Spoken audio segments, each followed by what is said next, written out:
Assalamualaikum warahmatullahi wabarakatuh. Kembali bersama saya ya, Suwanto, di channel Suwanto Al-Jafi. Masih seputaran dengan pembahasan tentang penyakit asam lambung psikomatis. Nah, pada kesempatan kali ini saya akan mencoba menjawab pertanyaan-pertanyaan dari teman-teman yang sudah bertanya pada kolom komentar pada video sebelumnya. Nah, sebelum saya melanjutkan, buat teman-teman yang mengalami keluhan yang sama, itu bisa nanti bisa menyimak video ini, jangan di skip biar nanti paham. Kalau sudah paham bisa mengatasi keluhannya. Nah, yang belum subscribe mohon untuk di subscribe terlebih dahulu. Nah, teman-teman, pada kesempatan kali ini saya akan menjawab pertanyaan dari teman yang ada di kolom komentar, yakni maaf ya teman-teman, ini bersama anak kedua saya ya. Ini agak jahil ya, anaknya agak jahil. Nah, pertanyaannya adalah sensasi apa sih yang terakhir ada sebelum sembuh? Nah, untuk sensasi yang terakhir apa ya? Ini ya masih hampir merasakan semua ya. Yang namanya sensasi itu sampai nanti menjelang kesembuhan juga masih merasakan semua. Itu sensasinya itu ada nanti, misalkan sensasi di kepala, di dada, di perut, di punggung, di leher, semuanya itu akan masih terasa. Hanya nanti skalanya itu menurun. Mungkin di awal-awal pas waktu kita sakit itu sensasinya nilainya mungkin levelnya di level 10 misalkan. Nah, nanti setelah kita melakukan menjaga 3 pola makan, pola tidur, dan pola hidup, itu skala dari 10 itu akan menurun. Misal ya, minggu pertama itu dari 10 menjadi 9, nanti seminggu lagi turun lagi ke 8, dan seterusnya sampai sensasinya itu rasanya sampai 0 sensasi ya. 0 sensasi lah, itu nanti butuh waktu yang agak panjang ya. Memang penyakit kita ini, anxiety psikomatis ini memang butuh waktu yang untuk pemulihannya atau normalnya lagi, karena kita itu butuh latihan ya. Soalnya banyak aktivitas-aktivitas yang perlu kita latih. Jadi mungkin hari ini kita sudah merasakan sensasinya hanya di skala 5 lah ya, skala 5. Kemudian buat aktivitas kita kecapean, kambuh lagi, nanti sensasinya menjadi 6 lagi. Besoknya kita jaga pola makan, pola tidur, pola pikir, dan pola hidup lagi, nanti sensasinya turun lagi 5, dan seterusnya. Jadi sensasi itu akan bisa naik turun tergantung nanti kita pada konsisten kita dalam menjaga 3P ya. Jadi bisa naik, bisa turun. Nah, supaya nanti bisa turun, kita harus komitmen atau konsisten menjaga 3P tersebut. Yang sama ya, sebelum sembuh itu ya masih merasakan keliengan, masih merasakan kadang napas berat, masih merasakan punggung sakit, perut sakit, leher sakit, masih ya. Hanya nanti yang menurunkan adalah levelnya. Nah, sampai kita itu betul-betul levelnya itu zero level lah, itu nanti itu terjadi ketika kita sudah beberapa lama menjaga 3P tersebut. Nah, pengalaman ya teman-teman ya, kalau kita nanti sudah sembuh total ya, mohon teman-teman tetap menjaga 3P tersebut, karena jangankan kita yang pernah mengalami penyakit ini ya, orang sehat saja kalau tidak menjaga 3P itu bisa kena penyakit seperti kita. Ingat ya, kita dulu kita itu sehat ya, kita itu hebat, bisa kemana-mana ya, bebas kemana-mana, melakukan apapun, makan apapun, begadang semalaman, bahkan mungkin 3 malam, dan seterusnya. Itu awalnya kita sehat, karena kita itu berantakan di 3P ini, maka kita mengalami terkena anxiety psikomatis. Nah, makanya buat teman-teman nanti yang sudah sembuh, tetap menjaga 3P ini ya. Walaupun sudah sembuh, tetap jaga 3P supaya nanti kita tidak terkena penyakit ini lagi, begitu ya. Kemudian pertanyaan berikutnya, Bang, apakah cuaca dapat mengaruhi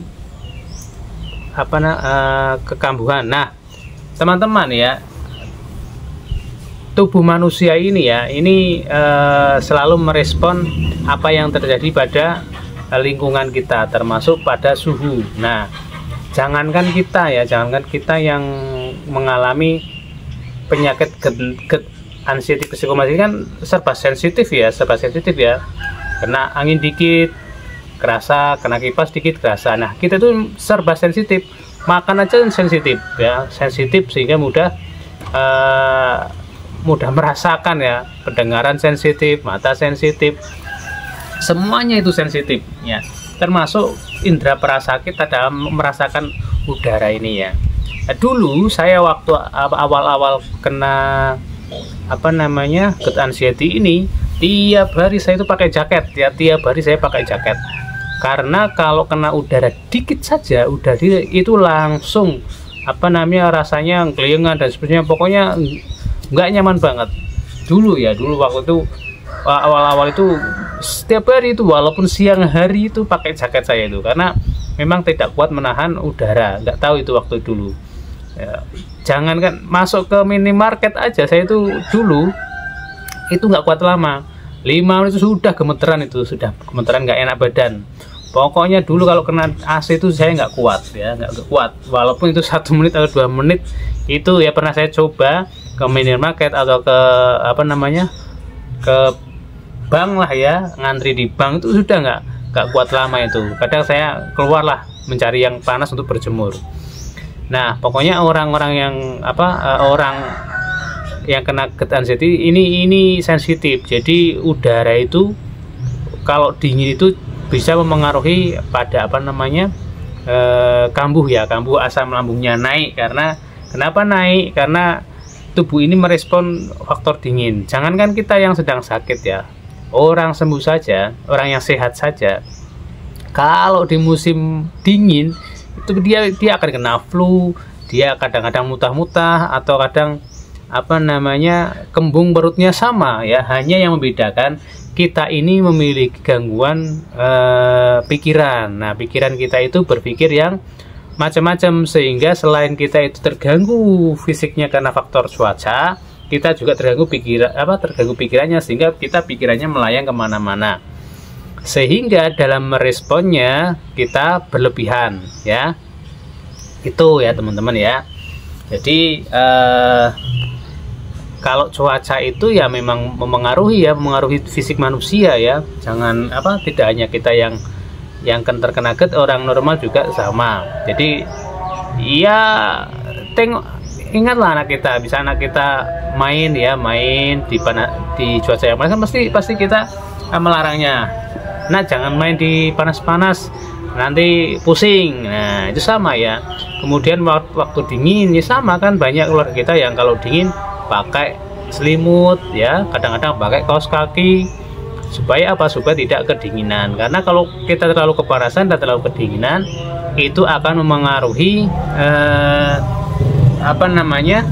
kekebalan tubuh kita, sehingga kita kadang-kadang flu, kadang-kadang demam dan seterusnya. Jadi normal ya, orang yang kedinginan kemudian kena flu, terkena demam, itu normal. Nah, bagaimana cara untuk mengatasinya? Mengatasinya adalah yang pertama, kita ya, kalau saya lebih suka pakai jaket biasanya. Kalau misalnya kena suhu dingin, saya pakai jaket, pakai kaos kaki ya. Kemudian sering makan. Karena kalau makan itu kan nanti tubuh kita menjadi hangat ya, karena makan ya. Nah, makanya tetap yang tidak menyebabkan asam lambung kita itu naik ya. Nah, pengalaman saya, makanan yang aman itu ya, itu adalah kentang, maaf ya, kalau kentang itu agak nanti membuat perut kembung ya. Labu siam, kemudian wortel ya, itu aman buat saya. Tomat juga aman buat saya. Kemudian buahnya itu pepaya aman. Kemudian alpukat juga aman.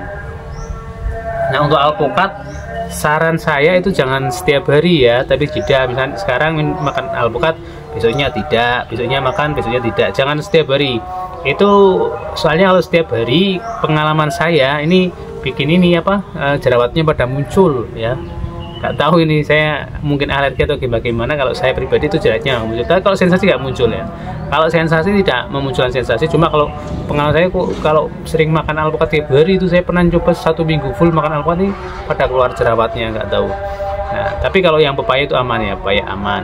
Kemudian kalau makan nasinya yang lembek ya, tapi bukan bubur ya, lembek itu lembek ya, nggak ngunyahnya nggak lama lah, cepet makanya. Tapi jangan yang bubur, karena kalau bubur itu sepengalaman saya itu di perut malah panas ya, nggak tahu kenapa saya kalau makan bubur malah perutnya menjadi panas. Tapi kalau yang nasi lembek aman itu ya, aman.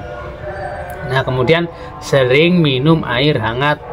Kalau kita minum air hangat itu bisa merelaksasi pikiran kita, tubuh kita, sehingga otot-otot kita menjadi lebih lemas, pikiran kita menjadi lemas, sehingga badan ini agak nyaman ya, nyaman. Itu sepengalaman saya ya, ketika misalnya menghadapi cuaca yang dingin, apalagi ini kan sudah mendekati mau masuk musim hujan ya teman-teman ya.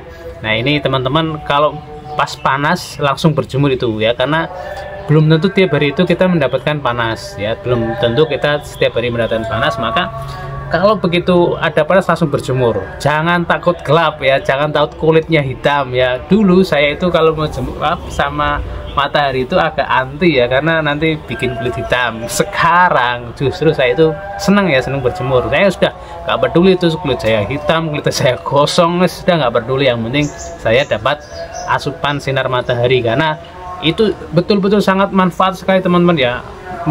Manfaat dari sinar matahari itu saya nggak tahu ya kandungannya apa, tapi itu betul-betul membuat saya itu lebih bersemangat, lebih bertenaga, nggak tahu itu ya. Pokoknya sinar matahari itu sangat-sangat bermanfaat sekali. Jadi kalau misalnya ada sinar matahari, jangan kemudian kita malah menjauhi ya. Begitu muncul langsung kita pasang badan ya, karena itu sangat bagus sekali untuk tubuh kita. Nah teman-teman,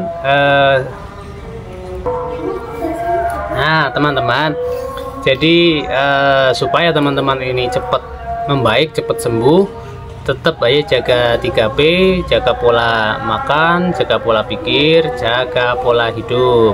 Makannya yang bergizi, pikirannya yang rileks ya, jangan mikir yang macam-macam, cukup berpikir untuk hari ini saja ya. Buat orang-orang yang terkena asam lambung, GERD, anxiety, psikomatis, jangan terlalu berpikir yang berat-berat, jangan terlalu berpikir masa depan, jangan terlalu memikirkan hal-hal yang sudah lalu, cukup berpikir hari ini saja.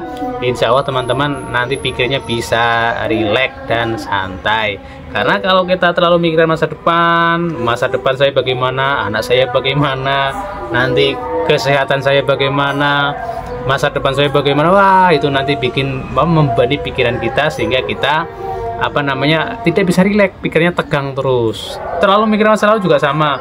Dulu dosa-dosa saya banyak, ini kesalahan saya banyak dan seterusnya, itu nggak perlu dipikirkan. Nah, cukup teman-teman ketahui bahwa kesalahan kita masa lalu ya, asalkan kita itu betul-betul minta ampunan Allah Subhanahu wa taala, itu dosa-dosa yang sudah lalu itu pasti diampuni oleh Allah Subhanahu wa taala. Nah, kebanyakan orang kalau orang yang punya GERD, anxiety, psikomatis itu kan kadang-kadang yang ditakutkan adalah sensasi kematian. Karena kenapa ditakutkan sensasi kematian? Karena kita itu belum siap untuk mati. Kenapa belum siap untuk mati? Karena kita merasa bahwa dosa-dosa kita itu masih banyak ya, masih banyak, sehingga kita itu takut terhadap kematian. Nah, caranya bagaimana supaya mengurangi hal tersebut? Nah, caranya adalah kita meyakini bahwa Allah itu Maha Pengampun. Ya, kita waktu kecil kan pernah ya diceritakan ada seorang pembunuh yang membunuh sampai 100 orang, kemudian dia itu bertobat, kemudian tobatnya diampuni. Nah, orang yang memiliki dosa yang begitu besar saja, ketika dia bertobat, dosanya diampuni. Nah, kemudian kita lihat lagi orang yang belum masuk Islam, orang kafir, misalnya orang kafir jahiliyah ya, orang kafir jahiliyah waktu dulu ya, cerita-cerita Nabi itu ya. Nah, orang kafir jahiliyah itu kan sebelumnya dia melakukan kejahatan ya, kejahatan yang dibenci Allah. Nah, banyak sekali dosa-dosa yang dilakukan. Tapi ketika dia masuk Islam dengan mengucapkan kalimat syahadah la ilaha illallah Muhammadur Rasulullah, semua dosa-dosanya diampuni oleh Allah Subhanahu wa taala ya. Nah, apalagi kita ya, kita yang sudah pernah melakukan sholat, sudah pernah melakukan kebaikan-kebaikan walaupun kecil ya, dan juga melakukan dosa-dosa. Nah, dosa-dosanya itu tinggal kita melakukan tobat saja, melakukan permohonan maaf, istighfar sama Allah Subhanahu wa taala. Nah, sehingga nanti rasa takut akan dosanya itu akan menurun, dan kita meyakini bahwa Allah itu pasti mengampuni ya, pasti mengampuni. Jadi sehingga kita nanti akan mengurangi rasa takut kematiannya itu, teman-teman ya. Itu sepengalaman saya ya, sepengalaman saya dulu saya juga takut kematian ya. Awal-awal itu saya takut kematian ya, mikirnya itu nanti masa depan anak bagaimana, saya nanti di akhirat bagaimana. Wah, itu pikirannya terlalu melayang-layang jauh, sehingga itu justru menambah stres tersendiri ya. Takutan itu menambah stres tersendiri. Takut kematian memang itu agak susah ya untuk memahami sampai segitunya. Walaupun sebenarnya kita itu selalu ya, kalau orang-orang seperti itu kan suratnya menjadi khusyuk, wiridnya semakin khusyuk, tapi tetap saja takut kematian karena kita itu masih terlalu mengingat-ingat soal dosa-dosa kita yang sudah lalu. Caranya bagaimana? Ya itu, kita meyakini bahwa Allah itu Maha Pengampun, Allah itu Maha Penyayang ya, sehingga dosa-dosa yang kita pernah lakukan masa lalu dulu, nah itu ketika kita saat ini sudah beristighfar, sudah mengucapkan kalimat syahadat lagi, bila perlu kita sudah sholat taubat, saya yakin Allah itu pasti mengampuni dosa-dosa kita semuanya. Maka buat teman-teman yang masih merasa takut kematian, cobalah pahami bahwa apa sih yang menjadi menakutkan dari kematian itu. Nah, kita pelajari, kita pahami. Kalau kita sudah paham, bahwa kita yakini bahwa yang kita takutkan itu tidak terbukti begitu. Ya, contoh lagi. Dulu saya itu selalu berpikir ketika mendapatkan tantangan, misalkan saya mau masuk sekolah ini ya, dari SD ke SMP, itu saya sudah mikir, aduh dulu bagaimana ya nanti kalau saya sudah masuk SMP bagaimana. Ini ketakutan. Nah, tapi setelah masuk SMP ternyata apa yang saya takutkan tidak terjadi ya. Dulu juga sama, ketika saya belum punya anak, saya takutan nanti kalau punya anak bagaimana ya cara merawatnya ya, saya nggak pernah punya pengalaman dan seterusnya. Tapi ternyata setelah punya anak, kita bisa menangani atau bisa merawat anak. Nah, jadi apa yang kita takutkan selama ini sebenarnya itu hanya ada di pikiran kita saja ya, ada di pikiran saja, sehingga kita itu mencemaskan atau menakutkan hal-hal yang sebenarnya kita tidak perlu ditakutkan lah ya. Sama dengan kematian itu, kita nggak usah takut kematian ya. Semua orang itu pasti mengalami dan hanya soal takdir saja. Jadi jangan khawatir soal kematian, karena nanti kalau kita terlalu memikirkan tersebut, kita tidak bisa rileks pikirannya ya, karena akan selalu membayangkan akan pokoknya bertraveling lah ya pikiran-pikiran ini menjadi memperlambat proses kesembuhan kita. Nah, itu teman-teman ya, yang pada kesempatan kali ini, karena ini sudah mau masuk waktu zuhur ya, saya pikir saya cukupkan. Nanti buat teman-teman yang masih ada permasalahan, ada kendala soal asam lambung, ketensian psikomatis, bisa tulis di komentar. Jika nanti saya mengalami hal serupa, insya Allah nanti akan saya share ya. Terima kasih dari saya, kurang lebihnya mohon maaf. Wassalamualaikum warahmatullahi wabarakatuh.